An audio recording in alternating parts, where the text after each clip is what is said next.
Honorable Advisor, distinguished guest, and the audience present here. Very good morning, and let me begin my intervention by mentioning how important peace is for us, the people of indigenous peoples of Chittagong Hill Tracts.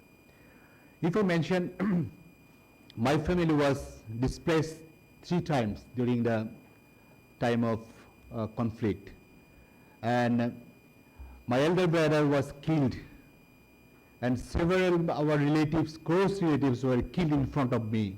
So I was the witness of a massacre. So, and I got this experience when I was only 7 years old boy. That's why if you discuss about the peace is more important for us, for the who are the victim of this conflict. That's why when we discuss about the implementation of the accord, the barriers of the accord, so I always feel very much connected when or always wanted to join all these kinds of discussion with full or wholeheartedly. So from my perspective, the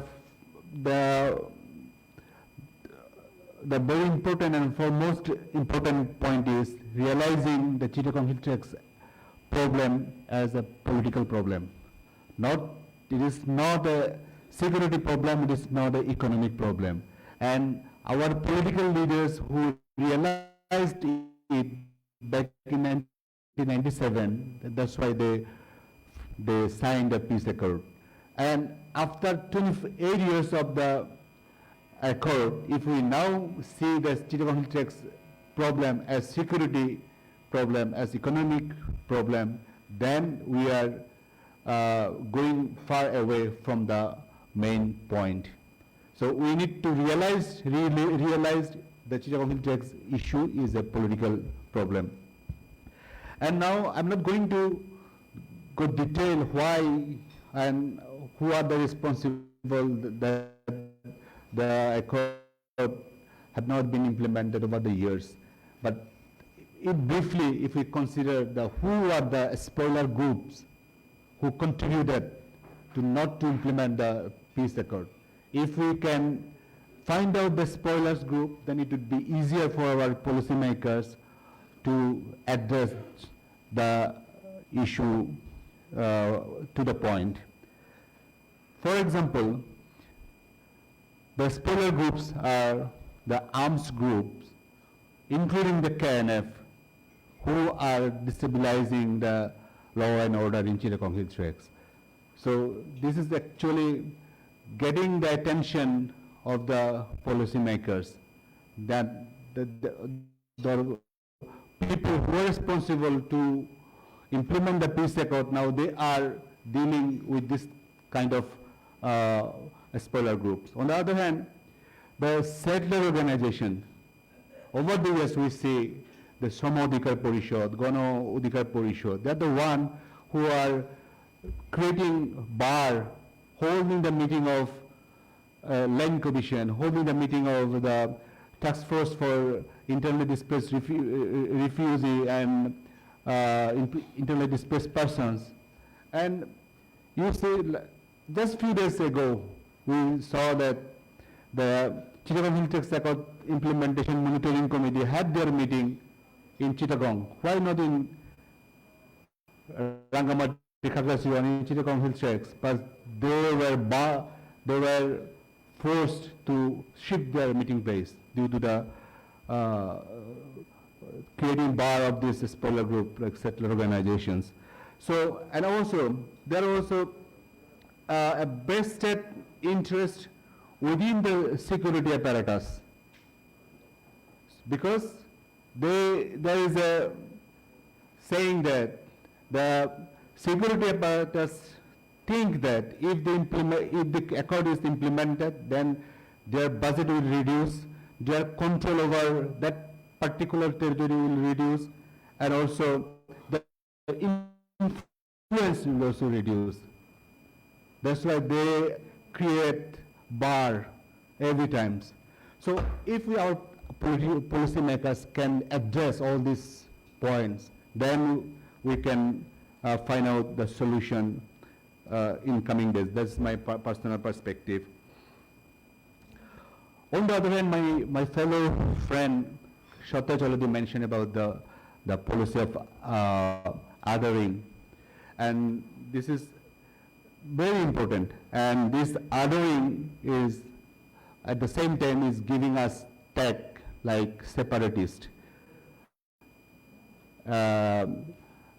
also terrorist, and by tagging or marking us as, considering us as others, at the same time we are actually accepting the security first approach instead of right first approach.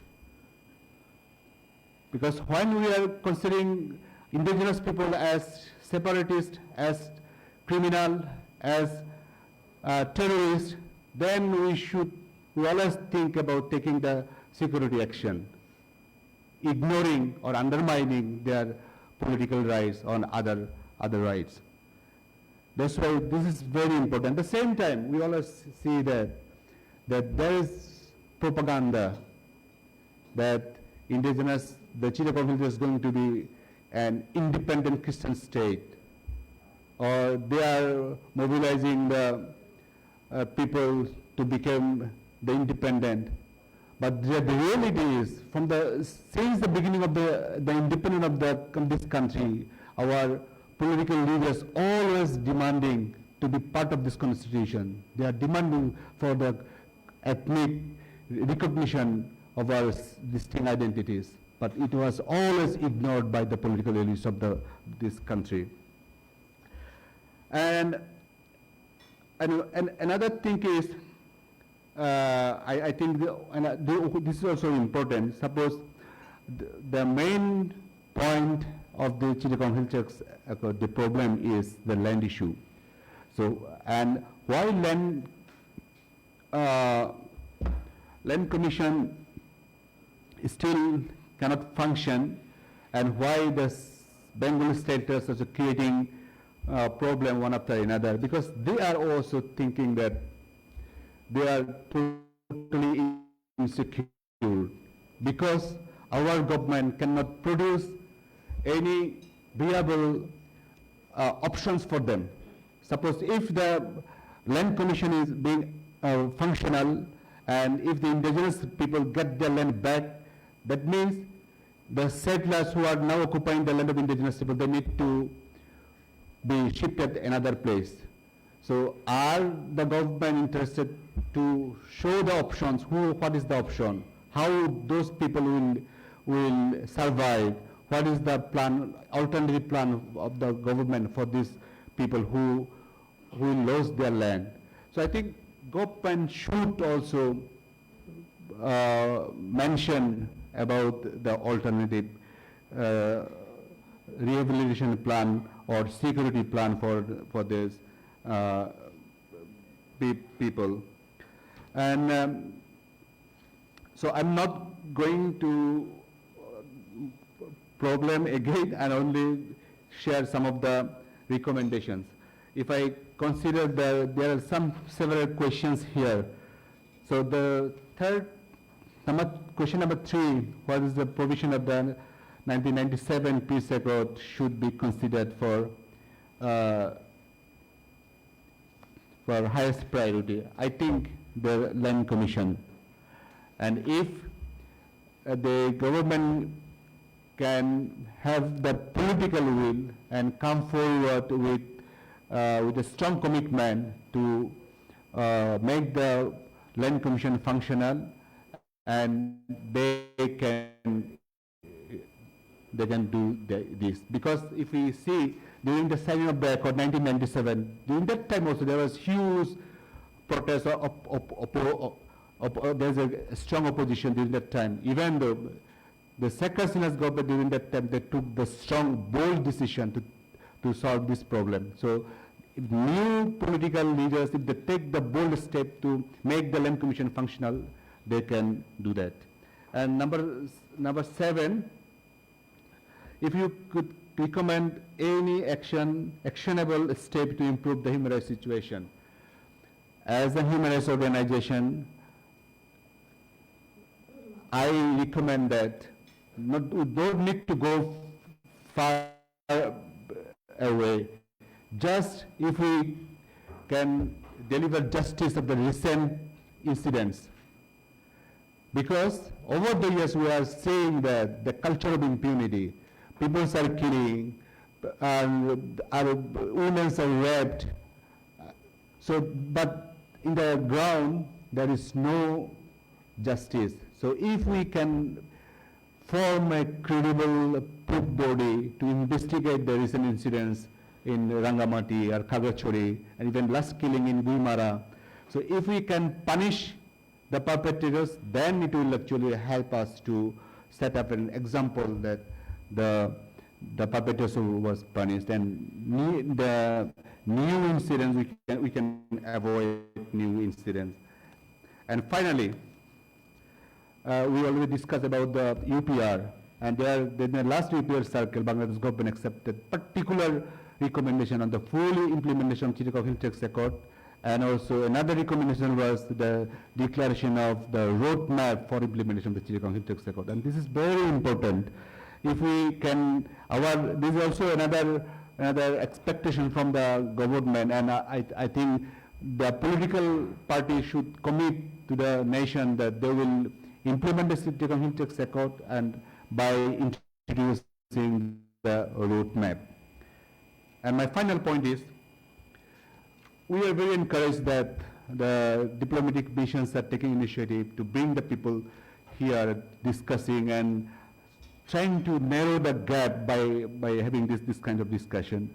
At the same time, I also request diplomatic missions, the friendly states, to formalize a group of friends, a formal consultative group to offer technical expertise while keeping the government accountable to its own CHT pre-accord commitments.